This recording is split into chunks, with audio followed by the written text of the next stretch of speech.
Welcome to another episode of the United Frontier. तो कल champions league में Real Madrid और डॉर्टमुंड के बीच मैच था जो लास्ट ईयर चैंपियंस लीग की फाइनल में हुआ था, उसी का ही रीमैच था। और उस मैच में Real Madrid have destroyed Dortmund. तो उस मैच को लेकर बात करेंगे और उसी के साथ आर्सेनल के मैच को लेकर भी थोड़ा बहुत बात कर लेंगे इस वीडियो में। तो बिना टाइम खराब किए चले इस वीडियो को शुरू करते हैं। तो Real Madrid are like until and unless we are going to kneel down we won't start our actual game. तो कल भी ऐसा कुछ था, a tale of two halves, जहां पे पहले हाफ में Dortmund were the better team and second half में रियल मैड्रिड पूरा खा गई डॉर्टमुंड को।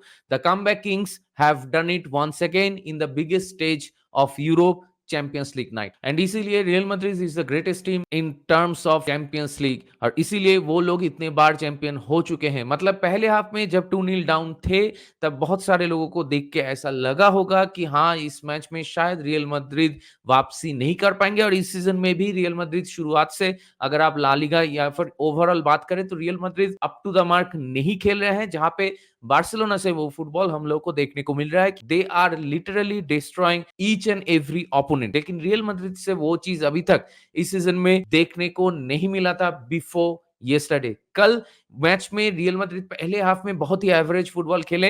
हाँ, 2 गोल कंसीड करने के बाद एक मौका रियल मैड्रिड को मिला था, जहां पे बैक टू बैक चांसेस मिला था, एक रॉड्रिगो को के ही रिबाउंड में जूड बेलिंगहम को। लेकिन उसको छोड़ के पहले हाफ की अगर आप बात करें, तो पहले हाफ में Real Madrid was totally switched off. और उसी के साथ बहुत बारी ऐसा हो रहा था कि वो लोग बॉल वॉचिंग कर रहे थे and Dortmund were playing freely without any pressure. Daniel मानेल ने जो पहला गोल मार दिया, और उसी के चलते in a span of 4 minutes Dortmund ने back to back goal score करके 2-0 की बढ़त ले ली। लेकिन सभी को मालूम है, specially real Madrid fans, they know कि अगर बर्नेबाउ में मैच होता है, बर्नेबाउ की भी बात नहीं है, अगर आप चैंपियंस लीग की हिस्ट्री की बात करें, तो कुछ दिन पहले ऐसा भी हुआ था कि एनफील्ड में मैच था और रियल मैड्रिड वर 2-0 डाउन, लेकिन वो मैच भी वो लोग जीते थे एट द एंड। लेकिन अगर मैं ओवरऑल बात करूं बिगर पिक्चर की, तो बहुत दिन बाद रियल मैड्रिड को चैंपियंस लीग में ऐसा एक मैच खेलते हुए हम लोगों को देखने को मिला, जहां पे ओपोनेंट को 5-2 से दे हैव डिस्ट्रॉयड। बहुत बारी हम लोग को ऐसा देखने को मिला कि वो लोग कमबैक कर चुके हैं, मतलब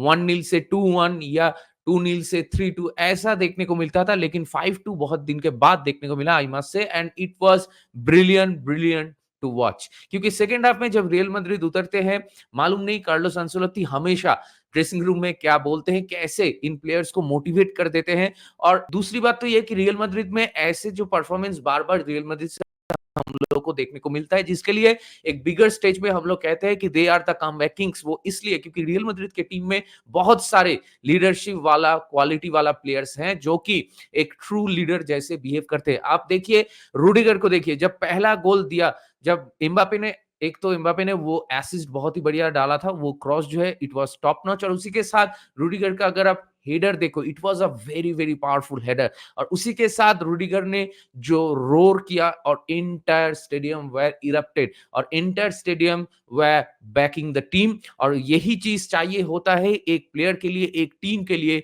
एक मैनेजर के लिए, कि आपका जो होम क्राउड है, they are starting to act like a 12th man. और उसी के बाद डॉर्टमुंड से भी एक गलती हो गया, स्पेशली नूरी साहिन से, कि वो बहुत जल्दी गिटर्स को उठा लिए और उसके बाद एंटन को वो सब्स्टिट्यूट करके लेके आए। मतलब अगर आप एक अटैकर विथड्रॉ कर लेते हो against a team like real Madrid, वो भी that's so early in the match, मतलब सेकंड हाफ शुरू होने के कुछ देर बाद ही उन्होंने ये मूव कर दिया था, एक अटैकिंग प्लेयर को सब्स्टिट्यूट करके एक डिफेंडर को ऑन कर देना। अगर आप रियल मैड्रिड जैसे टीम के अगेंस्ट में ऐसा करते हो सो अर्ली, तो क्या होता है कि आप एक अनवांटेड प्रेशर को इनवाइट करते हो। और रियल मैड्रिड एक बार अगर अटैक करना चालू कर दिया और वो लोग अपने फ्लो में आ गए, एक गोल भी अगर वो लोग स्कोर कर देते हैं, तो they will come back and they will haunt you. और ऐसा ही कुछ देखने को मिला जब नूरी साहिन ने डिफेंडर को एंटन को लेके आए। उसके बाद क्या हुआ कि डॉर्टमुंड जो पहले हाफ में जो फ्री फ्लोइंग फुटबॉल खेल रहे थे, वो डिसरप्टेड हो गया, और उनको पता नहीं चला कि कैसे अपने बॉक्स से बाहर जाके रियल मैड्रिड के हाफ में फुटबॉल को लेके जाए, क्योंकि रियल मैड्रिड एक के बाद एक अटैक किए जा रहे थे। और सेकेंड हाफ में आई मस्ट से, सेकेंड हाफ में एम्बापे भी अच्छा दिखा। हाँ, एम्बापे का जो स्टैंडर्ड है, वो स्टैंडर्ड अभी भी वो रियल मैड्रिड में जाने के बाद वो चीज उसने अचीव नहीं किया। लेकिन आई मस्ट से कि एम्बापे का कल मैच सेकेंड हाफ स्पेशली बेहतर था। और उसी के साथ धीरे धीरे करके Mbappe will come to that point जहां पे एम्बापे जो उसका जो स्टैचर है, उस के प्रोपोर्शन में एम्बापे हर एक मैच में परफॉर्म करना शुरू करेगा, लेकिन अभी ही just trying to find out himself in Real Madrid, तो it might take some time, लेकिन मुझे लगता है कि with time it will come. तो उसको लेके उतना चिंता करने की बात नहीं है, क्योंकि बहुत सारे रियल मैड्रिड फैंस को मैं देख रहा हूं कि वो लोग एम्बापे को आइदर शेम कर रहे हैं या फिर कह रहे हैं कि एम्बापे नहीं चलेगा। तो इतना ज्यादा नेगेटिविटी की कोई जगह नहीं है, Mbappe will come to the picture. कल सेकंड हाफ में एम्बापे अच्छा खेल रहा था, वो बिहाइंड द रन बना रहा था, और उसी के साथ पहला जो गोल है उसमें उसने असिस्ट कर दिया, और रूडिगर ने जो पैशन दिखाया वो गोल स्कोर करने के बाद, जैसा कि मैं कह रहा था, इंटर स्टेडियम वेयर इरप्टेड, और उसके बाद there were no coming back for Dortmund, क्योंकि उसके तुरंत बाद ही वो लोग दूसरा वाला गोल भी स्कोर कर दिया। एंड विनीशियस जूनियर, मतलब आप जितना भी तारीफ करो उतना ही कम है। He is the best left winger right now, and he is one of the best footballers right now in the world. मुझे लगता है कि उसी को ही बैलन डियर जीतना चाहिए। तो ऐसा ही एक परफॉर्मेंस कल विनीशियस जूनियर से देखने को मिला, जहां पे पहले हाफ में he has a pretty average game, क्योंकि वो टेक ऑन करने की कोशिश कर रहा था, लेकिन Ryerson was handling him a little better the in compared with the second half. लेकिन सेकंड हाफ में उसने बिल्कुल ही पागल कर दिया, क्योंकि सेकंड हाफ में he was twisting and turning, और उसी के साथ फर्स्ट टाइम पासेस खेल रहा था, मैन को टेक ऑन कर रहा था, डिफेंस लाइन के पीछे जाके वो शॉट लेना चालू कर दिया था। तो हम लोग को लग ही रहा था कि रियल मैड्रिड विल स्कोर, वो गोल भी आ गया। यहाँ पे लुकास वास्कोस को भी आपको प्रेस करना होगा, क्योंकि कुछ लोग डाउट कर रहे थे कि फिर से लुकास वास्कोस को ये मैच में स्टार्ट क्यों मिल रहा है, लेकिन लुकास वास्कोस ने वो चीज दिखा दिया कि क्यों वो इस टीम के लिए इंपॉर्टेंट प्लेयर है, इनके कार्वाहल नहीं है टीम में। और कार्वाहल, जैसे कि सब लोगों को मालूम है कि इंटर सीजन के लिए वो आउट है, इसलिए मुझे लगता है कि जो एल क्लासिको आने वाला है उसमें भी लुकास वास्कोस का एक इंपॉर्टेंट रोल होगा। तो कल वो थर्ड गोल जो लुकास वास्कोस ने स्कोर कर दिया, उसके बाद विनीशियस जूनियर ने अपना हैट्रिक भी मार दिया। सेकंड हाफ में एक शैम्बोलिक सा परफॉर्मेंस देखने को मिला from Dortmund. They didn't know how to handle that pressure which Real Madrid were putting them under continuously, और उसी के साथ सेकंड हाफ में we witnessed some great football from Real Madrid. तो ऐसा ही है रियल मैड्रिड कि अगर आप उन लोगों के साथ हाफ टाइम में 2-0 लीड करते हो तो they will come and haunt you down, और वही चीज फिर से कल भी देखने को मिला रियल मैड्रिड से।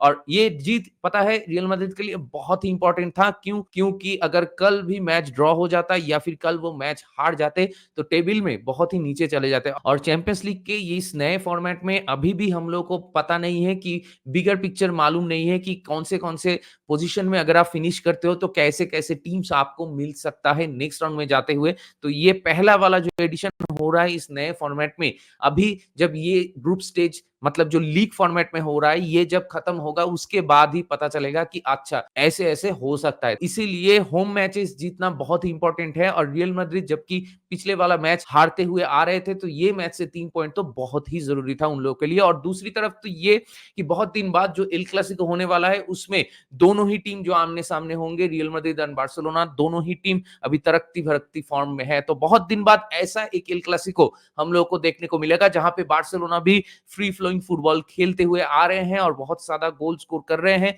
और रियल मैड्रिड से भले ही up to the mark, up to the standard वो फुटबॉल अभी तक देखने को नहीं मिला है इस सीजन में, लेकिन कल वाले मैच में आई मस्ट से कि every real Madrid fan will be delighted and excited for this upcoming El Clasico, क्योंकि वहां पे एक इवन सा गेम हम लोग को देखने को मिल सकता है बहुत दिन बाद। तो yes, we all are excited for this El Clasico. और उसी के साथ कल की मैच की अगर ओवरऑल बात करें तो Real Madrid obviously were the better team overall अगर बात करें, एंड अगर सेकंड हाफ की बात करें तो डॉर्टमुंड वर नोवेयर नियर। लास्ट जो चैंपियंस लीग की फाइनल हम लोग को देखने को मिला था इन दोनों ही टीम के बीच, उसमें मैच और भी थोड़ा क्लोज था, obviously it was a final, लेकिन कल जो पहले हाफ में डॉर्टमुंड फुटबॉल खेल रहे थे, तो कल एक्चुअली में अगर मैं रियल मैड्रिड सपोर्टर होता तो I must be worrying at half time. लेकिन वही चीज जो कहते हैं कि बर्नेबाउ में अगर मैच होता है and you put on that real Madrid shirt, तो ऑब्वियसली आपको वो पैशन, वो मेंटालिटी और वो कैरेक्टर देखने को मिलेगा फ्रॉम रियल मैड्रिड प्लेयर्स, और वही चीज सेकंड हाफ में फिर से देखने को मिला है। जब second goal real Madrid score किया था तब भी अगर आप रूडिगर की सेलिब्रेशन को देखें तो पता चलेगा आप लोगों को कि how passionate they are and what leadership qualities can bring to a team. तो यही चीज जरूरी होता है जीतने के लिए, वो विनिंग मेंटालिटी जो डिफाइन करते हैं वो ऐसे ऐसे छोटे छोटे चीजों से ही वो डिफाइंड होता है। तो विनिंग मेंटालिटी और कैरेक्टर की अगर कंपैरिजन करें तो Real Madrid are no match to any other team in this world. इसीलिए तो वो लोग इतने बार चैंपियंस लीग जीत चुके हैं और फ्यूचर में भी मेरा दावा है कि वो लोग बहुत बार जीतेंगे। तो देखते हैं आगे जाते हुए रियल मैड्रिड कैसे खेलते हैं चैंपियंस लीग में इस साल, और उसी के साथ जो एल क्लासिको आ रहा है उस पे भी कैसा खेलते हैं ये लोग, वो भी देखने वाली बात होगी। और आज भी एक बिग मैच है between Barcelona and Bayern Munich, और वो भी देखने वाली बात होगी कि before El Clasico how they are playing. तो देखते हैं क्या होता है। और तो इसके बाद चलिए बात कर लेते हैं आर्सेनल का जो मैच था उसको लेके। तो आर्सेनल कल वाला मैच 1-0 से ही जीता है, और उसी के साथ मतलब आई मस्ट से कि बहुत दिन बाद ऐसा एक आर्सेनल से हम लोग को देखने को मिल रहा है जहां पे एक फ्लैट सा परफॉर्मेंस हर एक मैच में वो लोग दे रहे हैं। मतलब it is very very unlike Arsenal performance, और वो चीज मतलब क्वाइट अंडरस्टैंडेबल भी है कि अगर आपके पास साका नहीं है, मार्टिन ओडेगार्ड नहीं है, तो अगर आप इंपॉर्टेंट प्लेयर्स मिस कर रहे हो it will obviously affect the game play, लेकिन इतना भी अफेक्ट नहीं करना चाहिए इन अ टीम लाइक आर्सेनल, क्योंकि आर्सेनल के पास एक एस्टेब्लिश सिस्टम है जो सिस्टम के आधार में वो लोग फुटबॉल खेल रहे हैं पिछले 2-3 साल में। लेकिन ये साल में मतलब शुरुआत तो ठीक ठाक था, एंड ईपीएल में थोड़ा बहुत डिफिकल्ट रन ऑफ फिक्सचर भी था जहां पे वो लोग अच्छा भी खेल रहे थे, लेकिन पिछले कुछ मैचेस में जब से मार्टिन ओडेगार्ड स्पेशली नहीं है पिच पे, और उसी के साथ साका भी नहीं है, तो चीजें थोड़ा बहुत मुश्किल दिख रहा है आर्सेनल के लिए। और सेकेंड हाफ में अगर बात करें तो लियोनार्ड ट्रोसार्ड को एक पेनल्टी भी मिला था, वो भी उसने गवा दिया। तो ओवरऑल वो चीज दिख रहा है कि they are feeling their nerve related bit, और परफॉर्मेंस में भी वो चीज दिख रहा है। तो आई एम नॉट श्योर कि लिवरपूल के साथ आर्सेनल कैसे खेलेंगे। उनका होम मैच है तो ये एक्सपेक्टेड है कि वो लोग अच्छा करेंगे in front of their home crowd, लेकिन ये चीज में भी ध्यान देना होगा कि without Martin Odegaard and without Saka it will be very very difficult. और उसी के साथ कैलाफियोरी खेलेंगे कि नहीं खेलेंगे वो भी देखने वाली बात होगी। तो देखते हैं आर्सेनल आगे जाके क्या करते हैं। और दूसरी तरफ अगर एस्टन विला की थोड़ा बहुत बात कर ले तो एस्टन विला का मेरे ख्याल से बात करना चाहिए, क्योंकि एस्टन विला 3 मैच खेल के टेबल टॉप कर रहे हैं, 3 मैच में 9 पॉइंट, और एक भी गोल अभी तक उन लोगों ने कॉन्सीड नहीं किया है इन चैंपियंस लीग। मतलब एस्टन विला की अगर मैं इंग्लिश में लीग एंड चैंपियंस लीग की बात करें तो दोनों में ही एक ड्रीम रन जैसा उन लोगों को मिला है, जहां पे वो लोग एक अच्छा फुटबॉल भी खेल रहे हैं और उसी के साथ पॉइंट्स भी ला रहे हैं। तो हम लोग डाउट कर रहे थे कि चैंपियंस लीग के साथ इंग्लिश में लीग में वो लोग कैसे करेंगे, लेकिन at the moment they are handling both the competitions pretty well. दोनों ही कंपटीशन जितना डीप जाएगा तब धीरे धीरे पता चलेगा कि स्क्वाड डेप्थ कैसा है, और अगर इधर उधर इंजरी हो जाता है तो तब कैसे चीजें हैंडल करते हैं उनाई एमरी, वो ही देखने वाली बात होगी। तो देखते हैं आगे जाके क्या होता है एस्टन विला के साथ।